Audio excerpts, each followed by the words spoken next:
Yes, my dear students. Myself, Mistress Madhuri Bhoje. I am from Nobel Nest Vijayapura. ನೂತನ ಹೆಜ್ಜೆಯೊಂದಿಗೆ ನಿಮ್ಮ ಮುಂದೆ Noble ಎಜುನಿಕ್ stream track nest Vijayapura. I am NEET JEE chemistry faculty in Nobel Nest Vijayapura. See, today I am going to discuss about the question paper pattern analysis. C question paper ನಮ್ಮ board exam ನಲ್ಲಿ ಯಾವ ರೀತಿ question paper ಇರುತ್ತೆ, questions ಯಾವ ರೀತಿ ಬರ್ತಾವ ಅನ್ನೋದನ್ನ ನಾವು ಈ ವಿಡಿಯೋ ಅಲ್ಲಿ ನಾವು ಡಿಸ್ಕಷನ್ ಮಾಡೋಣ. ನೋಡ್ರಿ, ನಮ್ target, our target is main target is 70 out of 70. 70ಗೆ ಔಟ್ ಆಫ್ 70 ಹೆಂಗ್ ತಗೊಳ್ಬೇಕು ಅನ್ನೋದನ್ನ ಡಿಸ್ಕಸ್ ಮಾಡಕತ್ತೀವಿ. See PUC second year chemistry 2025-26 question paper pattern analysis ಅನ್ನ ಮಾಡ್ತಾ ಇದ್ದೀವಿ. See in our question paper there are 5 parts. ಹೌದ್ರಿ, ಎಲ್ಲರೂ ಅಬ್ಸರ್ವ್ ಮಾಡಿರಿ. ನಮ್ ಕ್ವಶನ್ ಪೇಪರ್ ಅಲ್ಲಿ ಎಷ್ಟು ಪಾರ್ಟ್ ಅದಾವ? ಪಾರ್ಟ್ 5 ಅದಾವ. ಯಾವ್ಯಾವ್ರಿ ಅವು? Part A, part B, part A, B, C, D ಮತ್ತು ಇ ಅಂತ ಹೇಳಿ 5 ಪಾರ್ಟ್ಗಳು ಅದಾವ. ಈ part A, part B, part C, part D ಮತ್ತು ಪಾರ್ಟ್ ಇ ಗಳಲ್ಲಿ ಏನೇನ್ ಐತಿ, ಯಾವ ಟೈಪ್ ಕ್ವಶನ್ಸ್ ಇರ್ತಾವ ಅನ್ನೋದನ್ನ ನಾವು ಇಲ್ಲಿ ನೋಡೋಣ. See in the second PUC exam 2025-26 ನಮ್ ಕ್ವಶನ್ ಪೇಪರ್ ಕೋಡ್ ಏನ್ರಿ, ಅಥವಾ ನಮ್ ಸಬ್ಜೆಕ್ಟ್ ಕೋಡ್ ಏನ್ರಿ? ಕೆಮಿಸ್ಟ್ರಿ ಸಬ್ಜೆಕ್ಟ್ ಕೋಡ್ ಏನ್ರಿ? 34.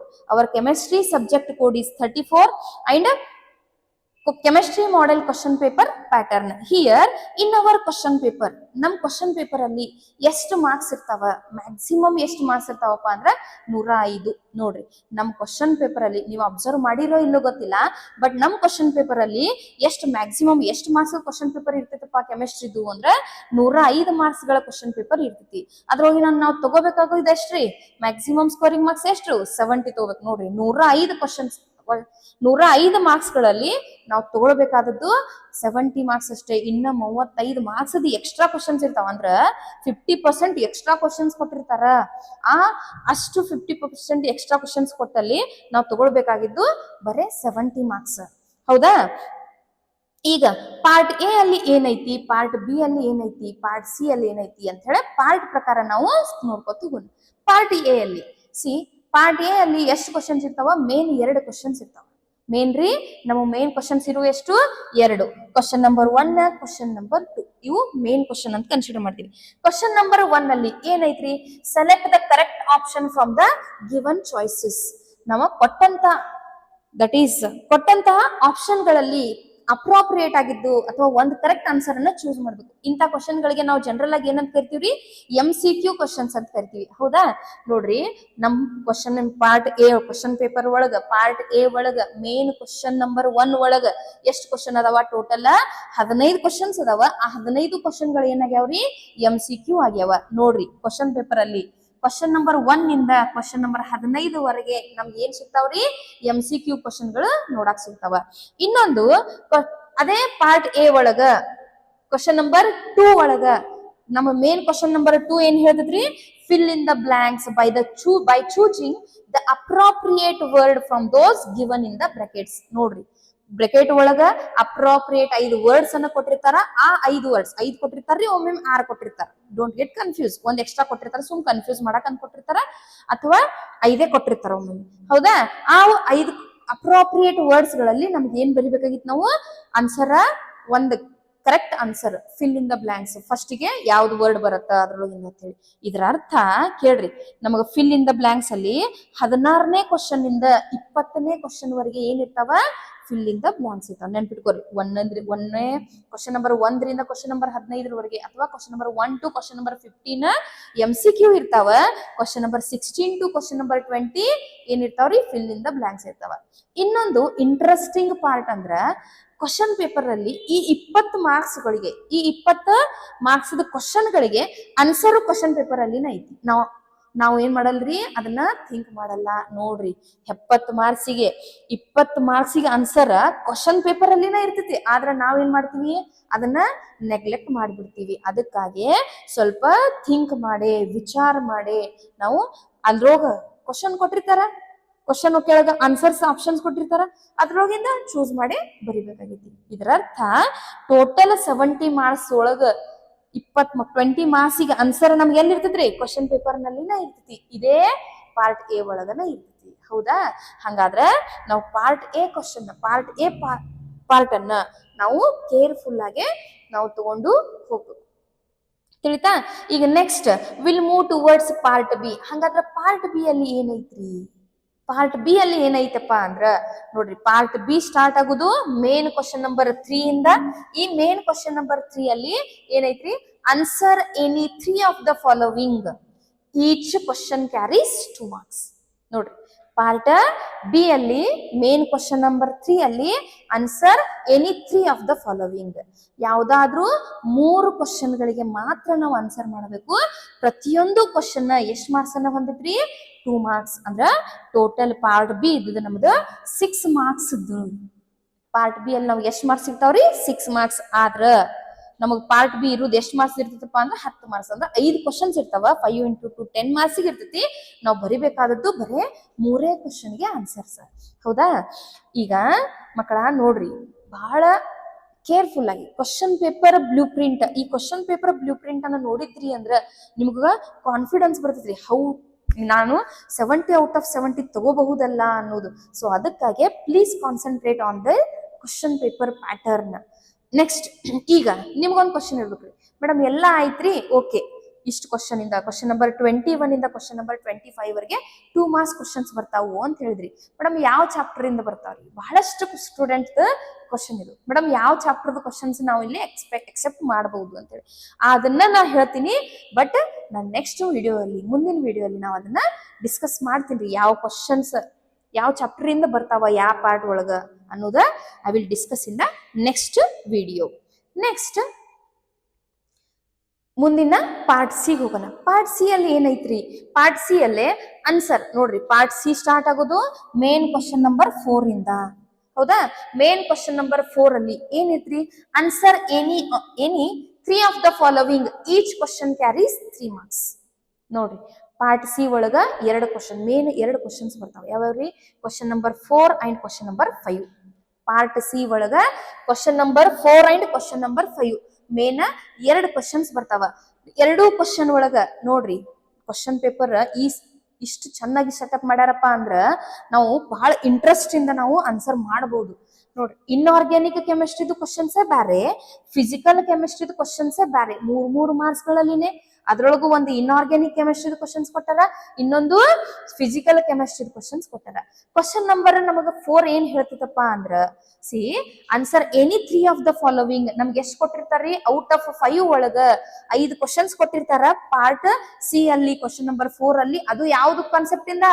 Inorganic chemistry. Inorganic chemistry chapters ಗಳು ಯಾವ್ಯಾವ್ರಿ? D and F block elements, ಆಮೇಲೆ ಕೋಆರ್ಡಿನೇಷನ್ ಕಂಪೌಂಡ್ಸ್. ಈ ಎರಡೇ ಚಾಪ್ಟರ್ ಗಳಲ್ಲಿ ನಮಗ ಟೋಟಲ್ 5 ಕ್ವಶನ್ಸ್ ಇರ್ತಾವ್ರಿ. ನಾವು ಬರಿಬೇಕಾದದ್ದು ಎಷ್ಟು ಕ್ವಶನ್ಗೆ? 3 ಕ್ವಶನ್ಗೆ ಆನ್ಸರ್ಸ್ ಅನ್ನ ಬರಿಬೇಕು. ತಿಳಿತಾ? ಹಂಗಾರ ಪ್ರತಿಯೊಂದು ಕ್ವಶನ್ಗೆ ನಮ್ಗೆ ಎಷ್ಟು ಮಾರ್ಕ್ಸ್ ಅದಾವ? 3 ಮಾರ್ಕ್ಸ್ ಅದಾವ. 3 into 3 is 9 marks. S. Next, ಇದೇ ಪಾರ್ಟ್ ಸಿ ಅಲ್ಲಿ ಇನ್ನೊಂದು ಮೇನ್ ಕ್ವಶನ್ ಬರ್ತೈತಿ ಅಂತ ಹೇಳಿದನ. ಯಾವ್ದ್ರಿ ಅದು? Question number 5.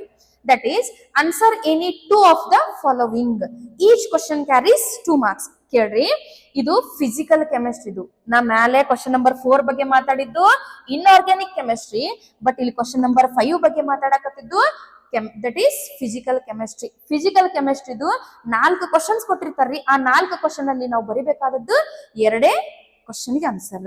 ಹೌದಾ? 2 question, 2 into 3 that is 6 marks. Total part C ನಮ್ದು 9 + 6 15 ಮಾರ್ಕ್ಸ್ ಇರತ್ತ. ಅದ್ರೊಳಗ 9 ಮಾರ್ಕ್ಸ್ ಇನ್ಆರ್ಗ್ಯಾನಿಕ್ ಕೆಮಿಸ್ಟ್ರಿದು ಕ್ವಶನ್ಸ್ ಬಂದ್ರ 6 ಮಾರ್ಕ್ಸ್ಗೆ ನಮಗ ಫಿಸಿಕಲ್ ಕೆಮಿಸ್ಟ್ರಿ ಕ್ವಶನ್ಸ್ ಬರ್ತಾವ. ಹೌದಾ? Clear about part C? Clear ಆಯ್ತು ಅನ್ಕೊಂಡಿನ್ ಮಕ್ಕಳ? ಹೌದಾ? ಈಗ ನೆಕ್ಸ್ಟ್ ಪಾರ್ಟ್ ಡಿಗೆ ಮುಂದೆ ಹೋಗೋಣ. ಪಾರ್ಟ್ ಡಿ ಅಲ್ಲಿ what is part D? Part D, see it is also very important. It is the heart of our chemistry. ಹೌದಾ? Organic chemistry. Answer any 4 of the following. ನಾವು ಯಾವ್ದಾದ್ರು 4 ಕ್ವಶನ್ಗೆ ಆನ್ಸರ್ ಮಾಡ್ಬೇಕ್ರಿ. ಇಲ್ಲೇ ಟೋಟಲ್ ಎಷ್ಟು ಕ್ವಶನ್ಸ್ ಕೊಟ್ಟಿರ್ತಾರಪ್ಪ ಅಂದ್ರ 6 questions ಕೊಟ್ಟಿರ್ತಾರ. 6 ಕ್ವಶನ್ ಅಲ್ಲಿ 4 ಕ್ವಶನ್ಗೆ ಆನ್ಸರ್ ಮಾಡ್ಬೇಕು. 4 ಕ್ವಶನ್, ಈಚ್ ಕ್ವಶನ್ ಎಷ್ಟು ಮಾರ್ಕ್ಸ್ಗೆ ಇರ್ತೈತಪ್ಪ ಅಂದ್ರ 5 ಮಾರ್ಕ್ಸ್ಗೆ. 1 ಕ್ವಶನ್ಗೆ 5 ಮಾರ್ಕ್ಸ್ ಅಂದ್ರ ಟೋಟಲ್ 4 ಕ್ವಶನ್ಗೆ 20 ಮಾರ್ಕ್ಸ್ ಕ್ವಶನ್ ಇದು. ಹೌದಾ? ಈ 20 ಮಾರ್ಕ್ಸ್ ಅನ್ನ ನಾವು ಬರೀ ಆರ್ಗ್ಯಾನಿಕ್ ಕೆಮಿಸ್ಟ್ರಿಯಲ್ಲಿ ಓದೇ ತಗೋಬಹುದು. ಹೌದಾ? ಸೊ ಅದಕ್ಕಾಗಿ ಈ ಪಾರ್ಟ್ ಡಿ ಅಲ್ಲಿ ಆರ್ಗ್ಯಾನಿಕ್ ಕೆಮಿಸ್ಟ್ರಿದ್ದು ಎಷ್ಟು ಕ್ವಶನ್ಸ್ ಇರ್ತಾವಪ್ಪ ಅಂದ್ರ ನಮಗ 6 ಕ್ವಶನ್ಸ್ ಇರ್ತಾವ. 6 ಕ್ವಶನ್ ಅಲ್ಲಿ ನಾವ್ ಏನ್ ಬರೀಬೇಕು, 4 ಕ್ವಶನ್ ಮಾತ್ರ ಆನ್ಸರ್ ಅನ್ನ ಮಾಡ್ಬೇಕು. ಹೌದಾ? ಈಗ ತಿಳಿತಾ? That is part D. Hour heart of our chemistry, that is organic chemistry ಅಂತ ಕರಿತೀವಿ ನಾವು. ಅದ್ರೊಳಗೆ ನಾವು ಈ 20 ಮಾರ್ಕ್ಸ್ ಅನ್ನ ಈಸಿಲಿ ತಗೋಬಹುದು. Next part E. Part E ಏನ್ ಹೇಳ್ತೈತಪ್ಪ ಅಂದ್ರ ಪಾರ್ಟ್ ಇ ಅಲ್ಲಿ ಮತ್ ನಾವ್ ಎದಕ್ ಬರ್ತೀವ್ರಿಪ್ಪ ಅಂದ್ರ ಫಿಸಿಕಲ್ ಕೆಮಿಸ್ಟ್ರಿಗೆ. ಪಾರ್ಟ್ ಇ ಅಲ್ಲಿ ನೋಡ್ರಿ ಟೋಟಲ್ 6 ಕ್ವಶನ್ಸ್ ಕೊಟ್ಟಿರ್ತಾರ. 6 ಕ್ವಶನ್ ಅಲ್ಲಿ ನಾವು ಬರಿಬೇಕಾದದ್ದು ಎಷ್ಟು ಮಾರ್ಕ್ಸ್ಗೆ? 3 ಮಾರ್ಕ್ಸ್ಗೆನೆ, ಸಾರಿ 3 ಕ್ವಶನ್ಸ್ಗೆನ ಆನ್ಸರ್ ಬರೀಬೇಕು. 6 ಕ್ವಶನ್ ಅಲ್ಲಿ 3 ಕ್ವಶನ್ಗೆ ಆನ್ಸರ್ ಬರೀಬೇಕ್ರಿ. ಈಚ್ ಕ್ವಶನ್ ಕ್ಯಾರಿಂಗ್ ಎಷ್ಟು marks? 3 marks. Part E is completely based upon numericals. ನಾವೇನಂತೀವ್ರಿ? Part E numericals, completely numericals ಅನ್ನ ಹೊಂದಿರ್ತೈತ್ರಿ. ನ್ಯೂಮರಿಕಲ್ಸ್ ಅಂದ್ರ ಪ್ರಾಬ್ಲಮೆಟಿಕ್ ಪಾರ್ಟ್. ಈ ಪ್ರಾಬ್ಲಮೆಟಿಕ್ ಪಾರ್ಟ್ ಅಲ್ಲಿ ಪ್ರತಿಯೊಂದು ಕ್ವಶನ್ ಇಂದ ಫಿಸಿಕಲ್ ಕೆಮಿಸ್ಟ್ರಿ ನಮ್ಗೆ ಎಷ್ಟು ಚಾಪ್ಟರ್ ಅದಾವ್ರಿ? 3 ಚಾಪ್ಟರ್ ಅದಾವ್. ಯಾವ್ಯಾವು? ಒಂದು ಸೊಲ್ಯೂಷನ್ಸ್, ಇನ್ನೊಂದು ಇಲೆಕ್ಟ್ರೋಕೆಮಿಸ್ಟ್ರಿ, ಮತ್ತೊಂದು ಕೆಮಿಕಲ್ ಕೈನೆಟಿಕ್ಸ್. ಪ್ರತಿಯೊಂದು ಚಾಪ್ಟರ್ ಇಂದ 2 ಕ್ವಶನ್ಸ್ ಅನ್ನ ಕೊಟ್ಟು 6 ಕ್ವಶನ್ಸ್. ಆ 6 ಕ್ವಶನ್ಸ್ ಅಲ್ಲಿ ನಾವು ಬರಿಬೇಕಾದದ್ದು 3 ಮಾರ್ಕ್ಸ್ಗೆ. ಇದು ಕ್ಲಿಯರ್ ಆಯ್ತಾ ಮಕ್ಕಳ? ಇದು ಕ್ಲಿಯರ್ ಆಯ್ತು ಅನ್ಕೊಂಡಿನಿ. ಇನ್ನೊಂದು ಪಾರ್ಟ್ ಎ ಇಂದ ಬರೋಣ್ರಿ. ಪಾರ್ಟ್ ಎ ಇಂದ ಏನಾಗಕತ್ತಾವ? ನಮ್ ಕ್ವಶನ್ಗಳು, ನಮ್ ಕ್ವಶನ್ ನಂಬರ್ಗಳು ಕಂಟಿನ್ಯೂಸ್ ಕ್ಯಾರಿ ಆಗಕತ್ತಾವ. ಪಾರ್ಟ್ ಎ ಅಲ್ಲಿ ಕ್ವಶನ್ ನಂಬರ್ 1 ಇಂದ ಕ್ವಶನ್ ನಂಬರ್ 15 ಕ್ವಶನ್ಸ್ ಇರ್ತಾವ. ಪಾರ್ಟ್ ಎ ಅಲ್ಲಿನೇ ಮೇನ್ ಕ್ವಶನ್ ನಂಬರ್ 2 ಅಲ್ಲಿ ಕ್ವಶನ್ ನಂಬರ್ 16 ಇಂದ ಕ್ವಶನ್ ನಂಬರ್ 20 ಕ್ವಶನ್ಸ್ ಇರ್ತಾವ. ಪಾರ್ಟ್ ಬಿ ಅಲ್ಲಿ ಮೇನ್ ಕ್ವಶನ್ ನಂಬರ್ 3 ಅಲ್ಲಿ that is question number 21 to question number 25. ನೋಡ್ರಿ ಕ್ವಶನ್ಸ್ ನಂಬರ್ಗಳು ಕಂಟಿನ್ಯೂ ಕ್ಯಾರಿ ಆಗಕತ್ತಾವ. ಅದೇ ರೀತಿ ಪಾರ್ಟ್ ಸಿ ಅಲ್ಲಿ ಮೇನ್ ಕ್ವಶನ್ ನಂಬರ್ 4 ಅಲ್ಲಿ ಕ್ವಶನ್ ನಂಬರ್ 26 ಇಂದ ಕ್ವಶನ್ ನಂಬರ್ 30 ಅದೇ ರೀತಿ ಕ್ವಶನ್ ನಂಬರ್ 31 ಇಂದ ಮೇನ್ ಕ್ವಶನ್ ನಂಬರ್ 5 ಅಲ್ಲಿ ಪಾರ್ಟ್ ಸಿ ಅಲ್ಲಿ ಮೇನ್ ಕ್ವಶನ್ ನಂಬರ್ 5 ಅಲ್ಲಿ ಕ್ವಶನ್ ನಂಬರ್ 31 ಇಂದ ಕ್ವಶನ್ ನಂಬರ್ 34 ಕಂಟಿನ್ಯೂ ಆಗಕತ್ತವ. ಪಾರ್ಟ್ ಡಿ ಅಲ್ಲಿ ಕ್ವಶನ್ಸ್ಗಳು ಕ್ವಶನ್ ನಂಬರ್ 35 ಇಂದ ಕ್ವಶನ್ ನಂಬರ್ 40 ಕಂಟಿನ್ಯೂ ಆಗಕತ್ತವ. ನೆಕ್ಸ್ಟ್ ಪಾರ್ಟ್ ಇ ಅಲ್ಲಿ question number 41 to question number 46 continue ಏನಾಗಕತ್ತವ್ರಿ? ನಂಬರ್ಗಳು ಕಂಟಿನ್ಯೂ ಆಗಕತ್ತವ. ಮಕ್ಕಳ, ನಿಮ್ಗೆ ಈ question paper pattern analysis help ಆಗ್ತೈತಿ ಅನ್ಕೊಂಡಿನಿ. ಸೊ ಇದ್ರ ಹೆಲ್ಪ್ ತಗೊಂಡು ನಾವು ನಮ್ಗ ಮುಂದಿನ ವಿಡಿಯೋಲಿ ಇದೇ ಪಾರ್ಟ್ಗಳಲ್ಲಿ ಯಾವ ಚಾಪ್ಟರ್ ಇಂದ ಕ್ವಶನ್ಸ್ ಬರ್ತಾವ ಅನ್ನೋದನ್ನ ಡಿಸ್ಕಷನ್ ಮಾಡೋಣ. Please keep supporting and will continue in the next class.